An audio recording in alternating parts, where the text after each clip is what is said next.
Esse é o vídeo número 56 do maravilhoso livro de Santo Afonso Maria de Ligório, Escola da Perfeição Cristã. Já estamos na página 267 de um total de 500 páginas. Aproveite! Inscreva-se no canal para crescer espiritualmente e alcançar a perfeição com essas maravilhosas meditações em áudio.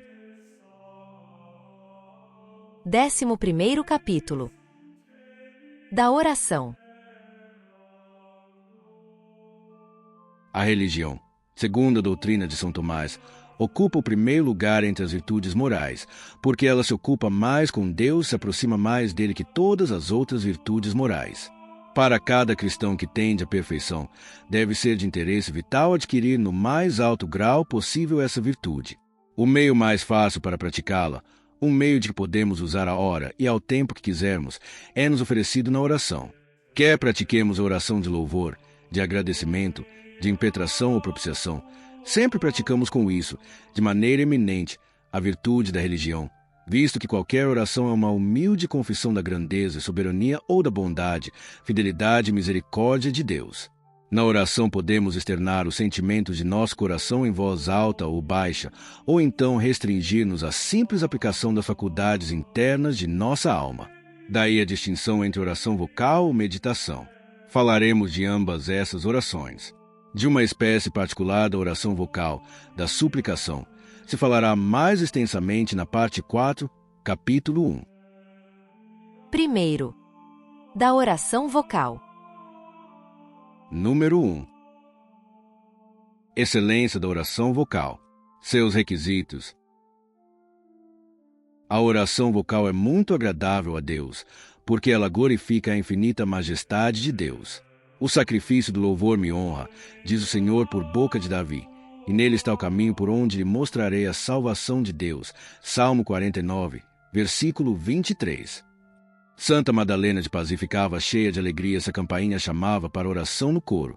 Deixava então tudo de lado para se entregar a essa santa ocupação e se representava preencher o ofício dos anjos que, sem cessar, anunciam os louvores de Deus. Para a oração vocal, porém, servir de fato para a glorificação de Deus e para a nossa salvação, deve ser recitada com atenção e devoção. São Gregório diz, Moralium, livro 22, capítulo 18, que, para a verdadeira oração, não basta a recitação das palavras, mas é necessária a atenção do coração, pois, aos olhos de Deus, valem muito mais os nossos bons sentimentos do que o som de nossa voz. Por isso, se quisermos agradar a Deus, devemos rezar não só com a boca, mas também com o coração. Como poderá o Senhor ouvir as súplicas daquele que não sabe o que está pedindo e nem sequer deseja ser ouvido? Apêndice de São Tomás, segunda seção, questão 83, artigo 13, pergunta São Gregório. E como pode esperar ser ouvido de Deus? Ajunta São Cipriano, se tu mesmo não te ouves. O apóstolo diz, primeira carta aos Coríntios, capítulo 14, versículo 4, que não devemos esperar nenhum resultado de uma oração que é feita só com os lábios, sem nenhuma atenção do espírito.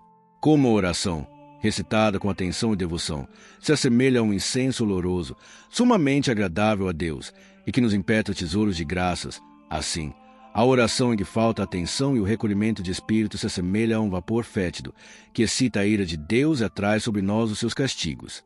Como não seria grande a indignação de um rei que visse um dos seus súditos, no momento mesmo em que lhe pede um favor, se entregar a toda espécie de distrações, conversando com outros, ocupando-se de coisas alheias, chegando até a não saber mais o que está dizendo. Por isso, São Tomás ensina, Suma Teológica, segunda seção, questão 83, artigo 13, que não se pode excusar de um pecado aquele que, durante a oração, ainda que não seja de obrigação, deixa seu espírito vaguear, pois quem procede assim parece querer desprezar a seu Deus. Com toda razão poderia nosso Senhor dizer de muitos cristãos que disse dos judeus, eles me oram com os lábios, mas seus corações estão longe de mim. Evangelho de São Marcos, capítulo 7, versículo 6. Enquanto se ora, seu coração está preocupado com meios de satisfazer a vaidade, sua guludice, seus ciúmes, seu desejo de dinheiro e de bens terrenos. Recitar com a boca as orações e com o espírito vagar por todos os lugares imagináveis, pelas ruas, pelas praças públicas, enganar o próximo, porque com isso é induzido a pensar que se está louvando a Deus, não passa de zombaria. Ou não é talvez uma zombaria de Deus falar-lhe com os lábios, enquanto que o Espírito se ocupa com tudo mais, exceto com a oração que se lhe dirige? Por essa razão, diz São Basílio, Constituições Monásticas, capítulo 2, se é verdade que se deve rezar com fervor e atenção para alcançar o auxílio de Deus, aquele cujo Espírito, durante a oração, se ocupa com outras coisas, excitará Deus a ira em vez de alcançar suas graças. Depois disso, é fácil de entender porque o demônio tanto se esforça para trazer-nos à memória, durante a oração, toda a cópia de coisas mundanas. De um lado, quer ele privar-nos das vantagens se podemos tirar da oração, e, de outro lado, tornar-nos culpados de pouco respeito para com Deus. Mas, justamente por isso, devemos nos esforçar seriamente para recitar nossas orações com a devida atenção. Antes de entrarmos na igreja, devemos despedir todos os pensamentos terrenos, segundo o conselho de São João Crisóstomo, em sua homilia sobre Isaías, capítulo 2. A isso também nos exorta o Espírito Santo, dizendo: antes da oração, prepara a tua alma. Eclesiástico, capítulo 18, versículo 23. Reflete que queres louvar ao Senhor para conseguires misericórdia para ti e para outros. Pondera igualmente que os anjos olham para ti, como o venerável Hermann José uma vez viu, com turíbulos de ouro nas mãos, estão prontos a oferecer a Deus tuas orações piedosas, aspirações como um agradável incenso, conforme o Salmo 40, versículo 2. Assim também os anjos que apareceram a São João Evangelista traziam em suas mãos redomas de ouro cheias de perfumes, que eram as orações dos santos, conforme o livro do Apocalipse, capítulo 5, versículo 8. Em uma palavra, pondera, antes da oração, que vais falar com Deus, tratar com Ele sobre teus negócios. Então, te olhará o Senhor com vistas amorosas, atenderá benignamente às tuas súplicas. Oferece-lhe antes a oração que vais fazer e súplica-lhe que te preserve das distrações, isto é, que te conceda a necessária luz e assistência para louvares devidamente e orares da maneira conveniente. Acautela-te para não rezares muito depressa, como alguns o fazem para acabarem quanto antes. Isso é um disparate, pois faz-se questão de rezar, mas, para não se empregar um pouco mais de tempo na oração, ofende-se a Deus e priva-se de graças e merecimentos que se poderiam obter se rezasse da maneira que convém. Para maior devoção, será muito bom se recitares tua oração diante da imagem de Jesus crucificado ou de sua Santíssima Mãe se olhares, de tempos a tempos, para ela. Durante a oração, deves cuidar em reavivar, de vez em quando, tua atenção e devoção. A diligência diminui pouco a pouco, diz Santo Agostinho, e desaparece por inteiro, se não se toma a precaução de reavivá-la muitas vezes. Epístola 130. A atenção interna requer que se abstenha de qualquer benefício incompatível com o recolhimento interno.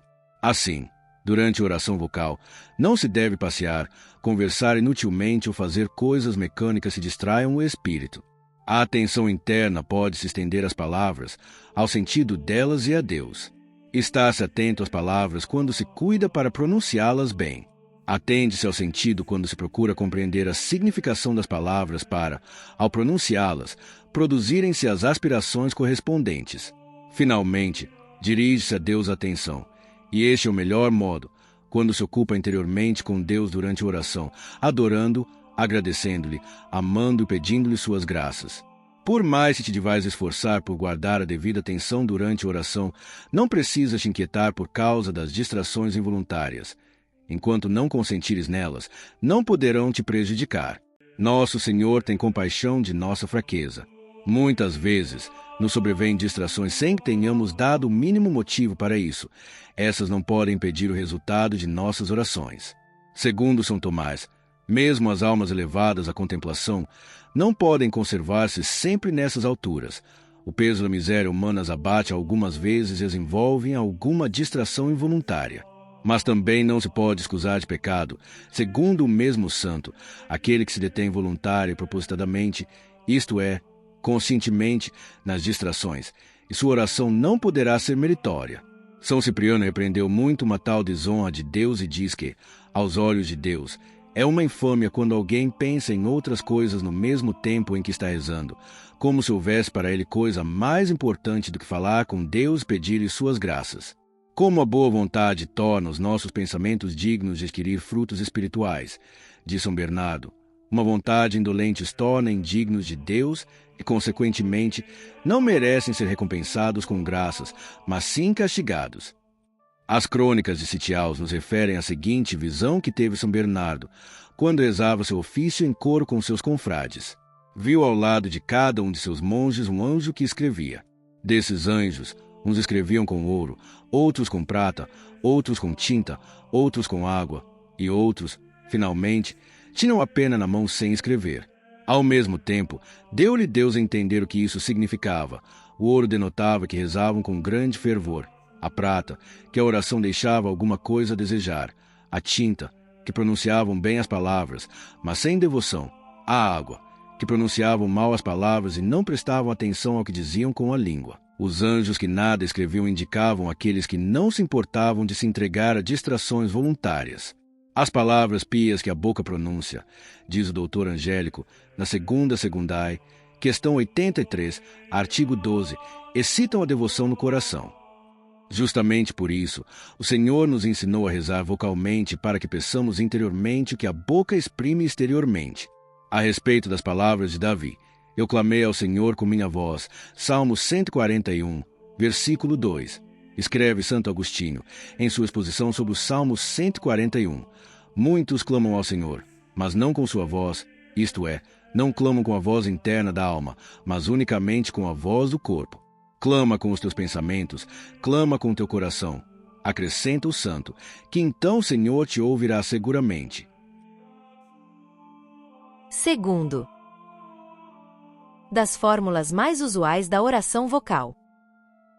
É de grande importância recitarem-se com devoção especial aquelas orações que se repetem mais vezes, como o Pai Nosso, a Ave Maria e o Glória ao Pai.